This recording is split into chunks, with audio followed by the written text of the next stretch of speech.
السلام علیکم ملګرو د وینډوز 7 د زده کړې په سیریز کې نن ورځ راځو تاسو ته زه په ډیسکټاپ باندې اوله منیو وایم کله چې تاسو رایټ کلیک وکړئ تاسو هلته یو اپشن یو منیو اوپن کیږي لیکلی وي چې ویو معنا ښودل راته ویښه کومه ایکنې چې تاسو وینئ دا تاته څه طریقې سره وښودل شي ګوره ویو راته ویښه څه رقم ته وښیه فی الحال ما سره د میډیم حالات کې دي که زه ورته وایم چې ماته لارج وکړه لارج باندې به کلیک وکړي اوس به ستاسو کومې ایکنې چې دي دا به غټې شي مخکې څه رقم ته وښودلي او اوس څه رقم ته وښودلي نو کولی شئ د ویو نه دا ورته چینج کړئ میډیم په عادي سایز کې غواړي درمیانه نه به غټ وي نه به وړوکی سمال یې راته وښیه وړوکی زه ډېر راسره ایکنې زه غواړم چې سمال یې شو کړي اوس وګورئ موږ سره ایکنې څنګه شولې سمال شولې رایټ کلیک وکړه ویو ته راشه ویو نه پس په خپله خوښه باندې چې کوم اپشن خوښ وي هغه ورته سلیکټ کړه او چک پکې ولګوه کوم ځای کې چې چک لګېدلی وي همغه شکل به ورته ښودل کېږي بل اپشن دلته چې موږ په دې کې کوم وایو د ویو نه پس بله مینیو چې اوپن کېږي آټو اورینج ایکن ده کله چې تاسو سره دغه کومې ایکنې پرتې دي کوم فایلونه پراته دي او دا ګډ وډ وي وینئ اوس ما سره څنګه دي ګډ وډ پرتې دي خو زه ورته وایم چې دا ماته څنګه کا آټو اورینج یې کا نو بیا به چې دا اټومیټیکلی چې صرف کوم ځای کې وي هغه مکمل یو ځای ته راټولیږي او اټومیټیکلی په خپله باندې برابریږي اوس که ته چېرته دا وړې هم وړل کېږي نه یو ځای نه بل ځای ته هم لیده یو ځای نه بل ځای ته بیخي وړل کېږي نه دې نه بس الاین ټو ګریډ ده بل شو ډیسکټاپ آیکنز دي کله چې تاسو ته چک نه وي لګېدلی تاسو سره بالکل ډیسکټاپ باندې هېڅ هم نه شو کېږي اکثره ملګرو ته داسې مشکلات راځي سیټینګ کې ونه ګوتې باید شوي باید چې دې ته وینډو وکړم که څه وکړم ما سره ایکن نه ښودل کېږي نو ته به رایټ کلیک وکړې ویو او په شو ډیسکټاپ باندې به چک ولګوې کله مو چې دلته چک ولګو تاسو سره چې کومې ایکنې دي هغه به راسره شو سي او که چک نه و لګېدلی بیا به تاسو سره د ایکنې نه شو کېږي د دې نه پاس بیا چې دا بل اپشن مونږ وایو هغه مونږ سره که چېرته دا چک لګېدلی وي چې څومره شیان مو وي هغه بېرته اټومیټیکلي برابرېږي ګډوډ کړي به مې بل راځو شو ډیسکټاپ ګیټ ګیټس فی الحال ما سره ګیټ ګیټس نسته ما ته به شو کېږي ګوره اوس ورته دا دلته چې کله تاسو راغلی رایټ کلیک مو وکړه دا ګیټ ګیټس دي په ګیټ ګیټس کې تاسو سره مختلف قسمه شیان کلندر غواړئ کلاک غواړئ دا ځینې کسان د ضرورت مطابق په سکرین باندې ځان ته راوستل غواړي ډبل کلیک به پې وکړئ ګوره کلندر ده ها اټومیټیکلی به راسي کرنسي ده ها دا به اټومیټیکلی څنګه کېږي دلته به اډ کېږي نور کوم شیان چې ته غواړې ویدر هوا باره کې معلومات وي یا نور وي هغه هم راوستلی شئ ګوره اوس ما سره ټیم 5 باندې 5 بجې دي دلته ما سره تاریخ مۍ سنډې ده 3 تاریخ ده دا رقم کرنسي چینجینګ لپاره دا ځینې کسان راولي دې کې بیا زه بله ویډیو ته جوړم د سیټینګ باره کې چې څه رقم ته موږ سیټینګ پکې کوو او څنګه یې برابرو نو که چېرته ته غواړې چې دا تا سره شو سي او که شو نه سي راشه ویو ته او دلته ورته ووایه چې مې راته شو کوه کلیک به پکې اوس وګوره کوم ګډ ګډ چې تا ټیپ کړي ول هغه کار نه کوي نو که چېرته تا دلته شو ډیسکټاپ ګډ ګډس دې ورته لیکلي وي او چک دې لګولی وي دلته نو بیا به تاسو سره هغه کوم ګډ ګډ چې ته راولې هغه به در سره شو کېږي ګوره زه اوس دلته سات راولم هر څه راولم هغه به دلته ما سره شو کېږي یو مو لیده هغه ما سره مکمل شو سول او دا مو ویو وه د یو نه پس بل اپشن چې د هغه سورټ بای ده سورټ بای تا ته د ایکن چې کوم دي د دې منظم کول دي برابرول دي تاسو سره خو به ډېر زیات فایلونه پراته وي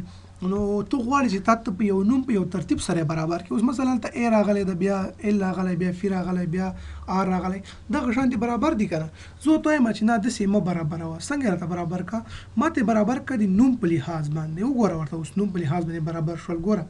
دا فایل نه خو خپل سیسټم دی هغه سره موږ کار نشته دې ته ګوره سی ده ای ده فی ده بیا ګوره دغه شان دی اس راغی اول هغه فایل نه راغله فولډر کې وګوره اول فولډر یې په ترتیب باندې نوم په لحاظ باندې برابرې شولې او بیا دا نور فایل نه وګوره دا نوم په لحاظ باندې برابر شو اول ای راغی بیا ډي راغی بیا ګوره ډي مخکې نه راځي ای تاسو به اول ای فایل راځي بیا بي راځي بیا به سی راځي او دغه شان دی به کولی شئ په اسانۍ سره خپل فایلو ته لاسرسی ولرئ او ترلاسه کړي په سایز باندې چې کوم سایز غټ وي اول هغه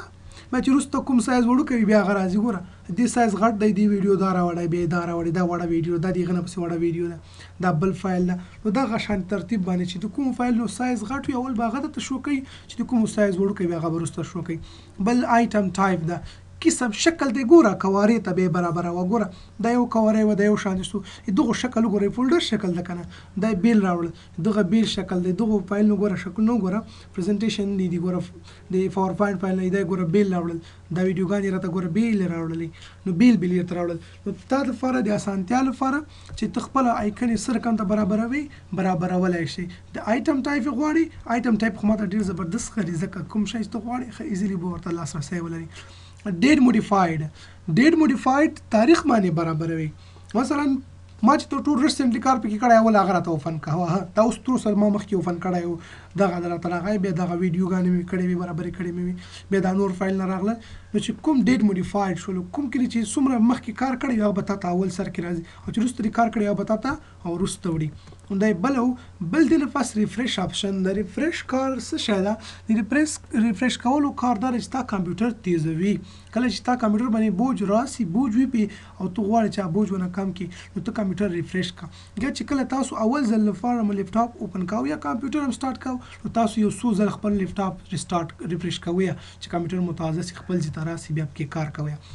بل اپشن موږ دلته فیسټ وایو فیسټ کار چې دا او د فیسټ شارټ کټ کار چې دواړو کې ته کار کوم کله چې زه یو شی را کافي کوم فرض مثال دلته ما سره یو فولډر دا د انګلیش په نوم باندې دا فولډر دا زه ته زما د یو فایل د ګولز دی زه دا کافي کوم کافي کول لپاره دوه طریقې دي رائټ کلیک فی وکړه او دلته کافي بشي دي نه الته به پیسټ سي او که کټ دی چیرته وای د به د نه مکمل رکیږي الته او بیا چول کیږي صحیح ده کنه او زه کافي کوم دلته دی مې هلته دی مې کافي باندې به کلیک وکړي کله چې کافي باندې کلیک وکړو اوس را سره سټاپ باندې دا به تاسو سره فعال شي اوس دلته کله وایم فیسټ وای اچول ته دغه لسنه کرته واچو کوم فولډر کې اچوي فولډر کې واچولای سي ګور را سره دلته ته فیسټ کا ها دا د فیسټ شارټ کټ چې دا هغه کنټرول وی ده د فیسټ شارټ کټ خپل چې دا هغه کنټرول وی ده کله چې تاسو د نه هغه ته اوپن کوم ځکه کیبورډ تاسو ګورئ کله مو چې یو فایل اوپن کاو کنټرول سی په واسطه باندې تاسو کولای شئ یو فایل کافي کړئ او کله چې فیسټ کوئ کنټرول وی په واسطه باندې تاسو یو فایل فیسټ کولای شئ فرض مثال زه همدغه فایل لا راخلم اوس کینسل کوم همدغه فایل زه راخلم او بیرته همغه فولډر ته زه فیسټ کوم د جنې کټ کوم او هلته زه فیسټ کوم نو را به شمه ګولز په نوم باندې فایل یا مثلا دغه فایل د لوګو دا زه غیز توړم نو راشه اوس دلته راشه هلته کنټرول سی یا کنټرول کټ ګوره کټ مې کو او اوس غواړم د جی کې فیسټ کوم نو راشه کنټرول وی په واسطه باندې دلته څنګه اتوماتیکلی او فیسکل تیار ما سره الریډي موجود ده نو دغه تاسو سره دغه اپشن وی فیسټ ونه ده اچول دی اوس ګوره دا اپشن کار نه کوي ځکه ما کوم فایل را اوپن کړی نه را باسلی مې نه ده نو دې لپاره به زه راسم انګلیش نه فاست امپروومنټ او دې نه به زه دا فایل کافي کوم کافي مې چې کو اوس ما دلته وایي چې دا څنګه فیسټ کا فیسټ معنی اچول وګوره ته مثلا کو فیسټ مې کو بل فیسټ شارټ کټ ده زه دا راخلم دالته شاچو وګوره دوه فایل مال ته راچول یو فیسټ شو یو فیسټ شارټ کټ شول صحیح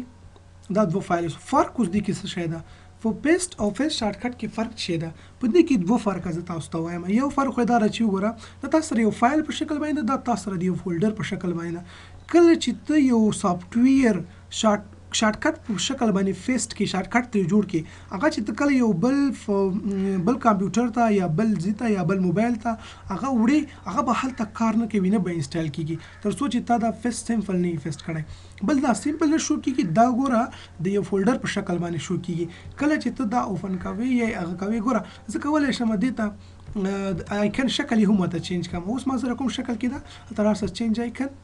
کولای شي مختلف قسمه شکلونه فولډر په شکل باندې خې نور شکلونه باندې خې دا شکلونه باندې خې دا هم ورته چینج کی خو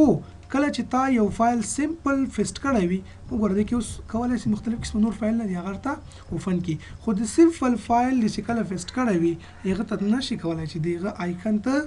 چینج را چینج کې او تغیرات پکې راولي دا د فیسټ او د فیسټ شارټ کټ ترمنځ فرق ده نو څه فرق نه لري خاص بل چې د انډو کاپي کوم فایل چې ما مخکې کافي ک هغه بیرته راته انډو ک نه غواړم چې کافي شي نو به زه باندې کلیک وکړه او بیرته به تر سره کی انډو به کې ولې دا فایل زما مکمل او ورک شو مکمل راته او ورک شو کله چې یو فایل ریډو کافي دوباره بیرته راته کافي راوړه ها دې لپاره تاسو ته درې شارټ کټ کیانی وایم ها یو شارټ کټ دا فرض مثال زه دا فایل راخلم کافي کوم نو کنټرول سی په واسطه باندې به کافي کې او چې هر فولډر کې ته غواړې هلته به فیسټ کې کنټرول وی په واسطه باندې بیرته فیسټ کې که غواړم د دې نه کټ کما کنټرول ایکس د دې نه به کټ شي او په دغه فولډر کې زه غواړم چې بیرته فیسټ کما کنټرول په واسطه باندې به فیسټ شي خو بل خبره زه تاسو ته دا کوم چې یو ریډو او انډو مونږ ویلې ریډو یو فایل مثلا دا زه ډیلیټ کوم صحیح ده دا فایل به زه ډیلیټ کوم ها دا فایل ما سره څنګه شول ډیلیټ شول دا عمل نه تاسو ته خیمه دې نه زه ډیلیټ کوم دا فایل مې ډیلیټ کو خو زه غواړم چې دا مهم فایل مانه ډیلیټ شوی ده او زه دا بیرته راوړم. ته به کنټرول زیډ ووایې. چې به وایې کنټرول زیډ په واسطه باندې به راشي. خو چې غواړې نه هسې مې را کافي فایده یې نشته ده، بیرته یې غواړې چې ورک کې کنټرول وای به ووایې بیرته به ریډو شي او فایل به دې مکمل ورک شي. ومولیده دغه درې څلور شارټکټ وي، دا به تاسو ځان سره ضرور زده کوئ. بل دلته ګرافیکس پراپرټیز دي، د کې به بیا وروسته په کنټرول پینل چې کله لاړو کار ورکې کوو ګرافیکس آپشن دي. او بل نیو وایو. نیو لارې تاسو ته یو خبره کوم چې کله غواړئ یو فولډر جوړ کړئ رایټ کلیک به وکړئ را به شي نیو ته او په فولډر باندې به کلیک وکړئ. اوس راسه هلته د فولډر نیم کا مثلا ما سره فولډر دلته به دي کې ډاکومنټس دي زما کوم مهم فایلز دي یا فوټوز دي یا ډاکومنټس دي او انټر یې کا. ګوره طریقه یې دا ده رایټ کلیک نیو نفاس دلته راشه او فولډر بر سره جوړ شي انټر یې کا. دا فولډر رینیم کولو لپاره زه دې فولډر ته غواړم یو نوم ورکړم. رایټ کلیک نفاس راشه رینیم کول ته ګوره دا به ختم کی او په خپل نوم باندې غواړي یا په هر نوم باندې غواړي سیف آنلاین اکیډمي فرض مثال زه ورته ورکوم. دا فایلز دی را سره هر څه چې ته غواړې دا ورته ته ورکولی شي. بل سکرین ریزولوشن د سکرین برابرول دي، سیټینګ جوړول دي. دا خو ما تاسو ته ویلي کنټرول پینل کار دلته مکمل په هر اپشن باندې بیل بیل کار کوو. ګیټس مې درته ویلې کړه چې غواړئ دا شیان راولئ رایټ کلیک به وکړئ او ګیټس ته ولاړ شئ. سلایډ شو دا ویدر باره کې غواړئ نور باره کې غواړئ ډبل کلیک پرې وکړئ تاسو سره په ډیسکټاپ باندې شو سي بیرته یې ورکول غواړئ دا کراس سره بیرته به تاسو سره ورکېږي او ختمیږي به. بل اپشن موږ چې دلته وایو هغه پرسونلایز د پرسونلایز نه سکرین برابرول دي، ډیسکټاپ د سکرین برابرول دي. دا هم بیا کنټرول پینل کې یو اپشن ده د کیک کن یو دانه وایم. نو دا و زمونږ د نن ورځې ویډیو خدای دې وکړي چې ډېر څه مو ترې زده کړي وي. د دغه شانتې نورو ویډیوګانو کتلو لپاره زموږ چینل هم در سره سبسکرایب کړئ او نور ملګري مو هم خبر کړئ چې هغوی هم ګټه ترېنه واخلي.